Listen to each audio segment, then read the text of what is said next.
You show it to other people probably when I'm not here. So, what's to say? Hello, are we recording, yeah? Are we on? Alright, hello guys, my name's Phoenix. I've been getting into empty buildings for nearly 25 years and setting up community centres and projects, and I've been very involved with basically trying to save those buildings for community use. All different shapes and sizes of building. We've been out in squatting them over the years, negotiating with the owners, with the landlords, getting the media involved, getting local campaigns organised, trying to save them. So what I'm going to do today for you over the next hour is lay out like 25 years of experience of how to organise a campaign, how to get your energy up and really trying to save the place. So this is just from my strategic brain last night, writing down for about an hour and a half some ideas. There's a lot more we can get into this, but it's quite an intense experience. I'm going to really lay it on you over the next hour, so take notes, have any questions you want. We really want to get this campaign rolling. So let's make some things up. So what's to say initially?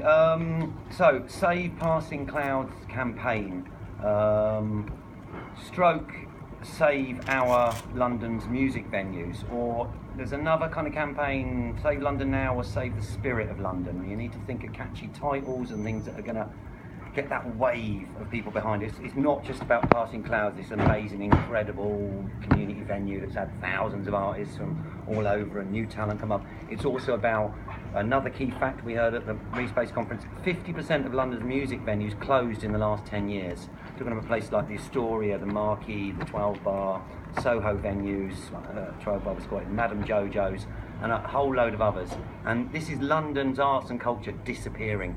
That people don't have venues to play at, and people, because London prices are going to live in other countries or live in other parts of the UK, and we need to tap into that massive wave somehow. That basically people are unhappy about the housing crisis, but also unhappy about losing all their music venues and what's going on. 26 pubs are closing every single week in Britain. We learned that when we squatted the Bohemia. And pubs are also community centres and music venues. So, steaming through some more of this. This is our culture and heritage of London. Tie into the larger wave, the larger cause and the larger networks. So, first main point, you need to decide your key messages for the media, for local community, for the councillors, for whatever it is. One of the best things I can offer you is something that many mass movements have done over the years. Imagine victory. Imagine victory. The civil rights movement, I saw somebody, Martin Luther King and the rest of this and the other, they said, we imagine victory. What would it look like in 5, 10, 15, 20 years when we've achieved what we want and manifest it, all these things. So we need to imagine what victory actually looks like. Imagine it, feel it, see it. Yeah, we've saved Passing Clouds, amazing, incredible, we're still going to be here for another 10 years. All those good things. Get into that feeling and make it real by your actions, kind of thing. And then you work back in steps. So you say, imagine this future where we've got victory and we save the place, and then what that looks like, and then the 10, 15, 20 steps in between here and there to get there, to save the place. We've really got to get the enthusiasm and the energy up, and it's an old thing. Enthusiasm makes things happen, excitement makes things happen. So you've got to get a buzz going on about saving Passing Clouds, basically. And you have a massive amount of support. You've got 10 years of artists and local community that love you, that really want to help you. But you've got to give them the opportunity and the information and the ammunition to help and join you. Maybe having a weekly meet or whatever it is. Anyway, to steam into some of the other bits. So, strategy and tactics. Assess your strengths and weaknesses and your network's resources. So what are your strengths? You're massive in the local community. You've got a 10-year list of incredible artists. You can probably find some celebrities to support you. You've got a good crew and good energy and lots of. What are your strengths? What are your weaknesses? What are you not so good at? If you do have some weaknesses, identify them and bring in people who can help with those things that you're not. So say you're not so good on social media or something. Bring in a really good social media manager who's on it all the time and pushes it. Okay, get organised. Regular weekly meetings. Set up a time as soon as possible. My learning in many years is just set the fucking time and date. Say, right, Monday 7 o'clock, we're going to have an internal, as many friends of Passing Clouds that want to come. you'll get 10, 15, 20, 30, 40 people in this room, 50 people, and say, you love this place, you've got to fucking work for it to save it, and we really got, come on, let's go for it, guys. And then you, a little bit later, a week or two later, whatever it is you call a public meeting, where you stick a load of posters all over Dalston and say, do you want to save your local Dalston, amazing community, fantastic venue that you've loved for 10 years? We need your help. Come on Thursday the 12th, 7 o'clock, and we'll give you a cup of tea and a slice of cake. Regular weekly meetings, set that time as soon as possible. Working groups set up, it's another one from like Occupying the Protest Movement, done a lot of protest stuff over the years. Delegate, this is a job for all around the circle and people, and you've got good people involved already, but if there are some working groups you might want to set up, it's just a group of people. A working group can be two people, can be 3, 4, 5, 6 people as you get bigger, whatever it is. Working groups like, I've got 7 examples here, you can set up what you want, take or leave them. Working groups like media, social media, outreach and networking, actions, videos and filming, so people making exciting promotional videos about the place. Design, maybe, something that does leaflets, posters, websites, leaflets. So another point, local network activating. If you want to go that far, you get your leaflets, if you want to go that far, going door to door, all around giving out leaflets, that's quite an intense one though, but you can look at that one. So strategy and tactics, liaison with the council, with the owners, with the authorities. So maybe these last 2 are events, working groups as well. Liaison working group and events working group. So the liaison working group, 1, 2, 3 people, talks to the council, talks to the owners, talks to the authorities. Eleanor and Lizzie are kind of handling that at the moment, and that's good. But get these working groups going, and you'll be more efficient, and you'll work better, and they can feed back to you once a week and say, this is the social media's done this. The events groups come up with an amazing, great big carnival thing we're going to do, and we're going to get involved with this and that, whatever it is. So action points and things to do list. So when you're having your meetings, it's really important to have action points. Who's going to do what? And actually, because you think, this is a learning lots of years, and we'll waffle around in meetings, and I will say, yeah, we'll do that. But unless someone says, yes, I will get the calendar sorted out, yes, I will ring Hackney Council, and there's a name next to it, so Eleanor's going to ring Hackney Council, Chris is going to get in touch with whoever and make this happen, and then check back the next week it's been done, or do they need more help to make it happen? Action points and things to do list. All of our community centres are on 2 things a year: things to do list and a things we need list. But each action, event or article or leaflet, etc., adds to the percentage chance to win. I'm used to coming from the underdog, squatting a place, trying to get people to, get a campaign going, and it's like a percentage chance of winning. And most of the time in squatting, we're starting at like 5-10% chance, if we're lucky, of persuading the owner or the council, or letting the squatters that got a bad rep usually to use the building. However, you're in a much stronger position because you've been here for 10 years, you're not squatting, you've got a legal thing, you've got a massive local campaign, so you already have 50% chance, 40% chance, whatever it is, of possibly turning it round. Every single thing you can add onto that percentage increases your chance. So things like 10,000 leaflets going out are going to put you up by a few percent. 1, 2, 3, 4, 5 really good media articles are going to get you up by a few more percent. Radio interviews are going to get you up by a few percent.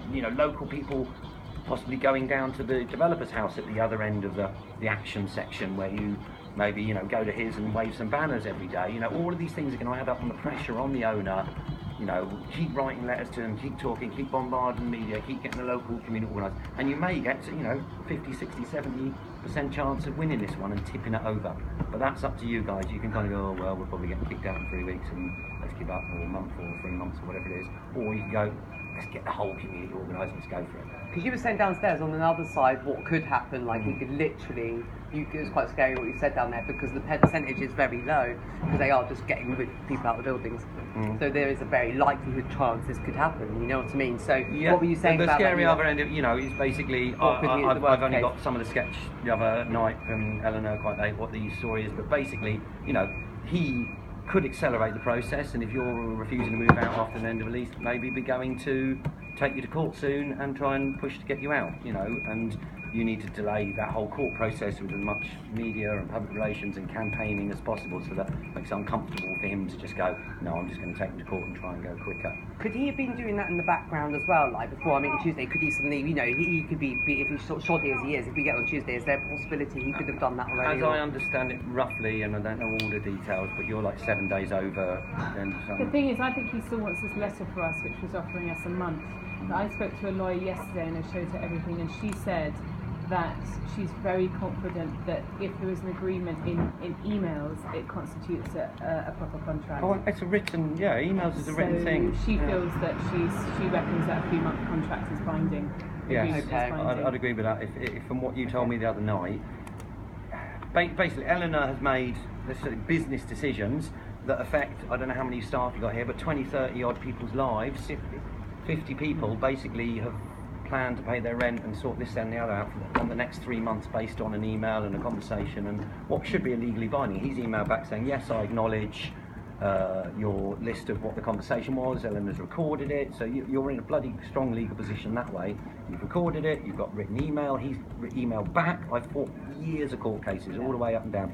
I live in squats that have had extra time because of those little technicalities in court thing, and you've got a bloody strong case there, in my rough opinion from what I've heard so far. So don't worry too much about the court end of it, but build up the pressure this end, and I think we'll make it uncomfortable enough for him. Okay, page 2, steaming on, but do ask questions, and sorry if I'm speaking a bit fast, but I've got 7 pages and about an hour and a half. Anyway, cool. So media, battle can be won or lost in the media. It is the public arena. I can go out there and tell 60 people or 20 people, or 400 people for a party. Media, someone reads it, it's 20,000 people, it's 2 million people watching the news. Get it out in the media, get the big debate going. Hey, alright, nice to see you. Cool. Yeah, for the clouds, saving tune in, good. Okay, so key messages.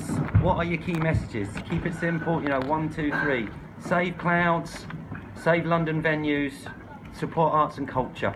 Whatever you want to put into it, but keep banging on those key messages. And I really think you've got to tie clouds in. I think something Eleanor mentioned the other night about, I can't remember the exact word, but passing clouds being the showcase, the point, the tip of the spear of uniting a lot of other Save London Venues campaigns. The mushroom at the top of the mycelium. Mushroom complex. at the top of the mycelium, exactly. You are a massive underground culture of people supporting this place for 10 years. You've got to realise your power. Yeah, he's a powerful property developer, and he's got 19 directorships in other companies and 20 million or 10 million. We need more research on him and all that. But you have a massive mycelium of 10 years of artists and music and community, and people want to save the place. Just activate that, bring them in, tell them how they can help, give them the ammunition, the social media, the leaflets, or whatever it is.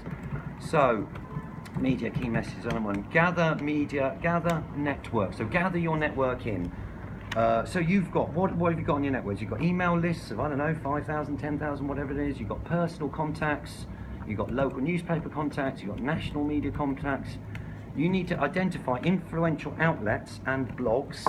I've got a media list of up to about 200 television, radio, newspaper, BBC, ITV, blah, that we've been on over the years, and some of them I've got more personal contacts. That's, here for your use. I want to help save clouds as much as you do. So, social media, Facebook, Twitter, Instagram, Snapchat. My young raid mate's telling me all the youth club are on Snapchat now. Maybe get onto that a bit. We set one up the other day. Cool. Create your ammunition for that. Make it simple, like a network of the cabaret. If somebody gets a text, I do a lot by text groups. You can get some big programs on the internet. But if you give people the ammunition, by which I mean, a leaflet is an ammunition, or the ammunition for this is a 3 lines on Facebook, copy and post it. This is a 120 thing Twitter, send it out to all those people. This is your Instagram thing. Give them the stuff, but make it simple for them. They just got to press share, return, hit. You've given them the written out ammunition with, what's going on, how they can help, link to our other website, whatever. Social media, it would be good for you to get some kind of social media manager. A friend of mine, Zach, I think I mentioned to you, he said he's up for some Melbourne Sport.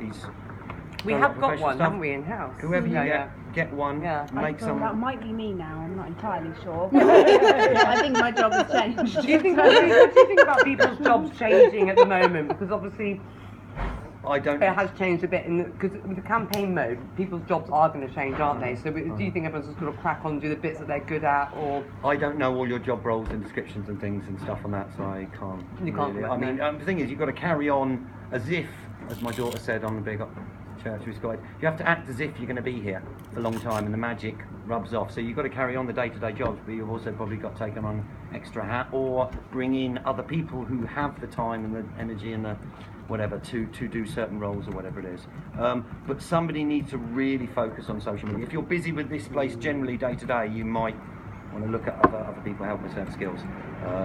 Anyway, so social media manager, get one of them. Yeah. Online Shame Tommy can't be here. So. petitions, He is well coming. worded. He's just held back. Sorry. I'm happy for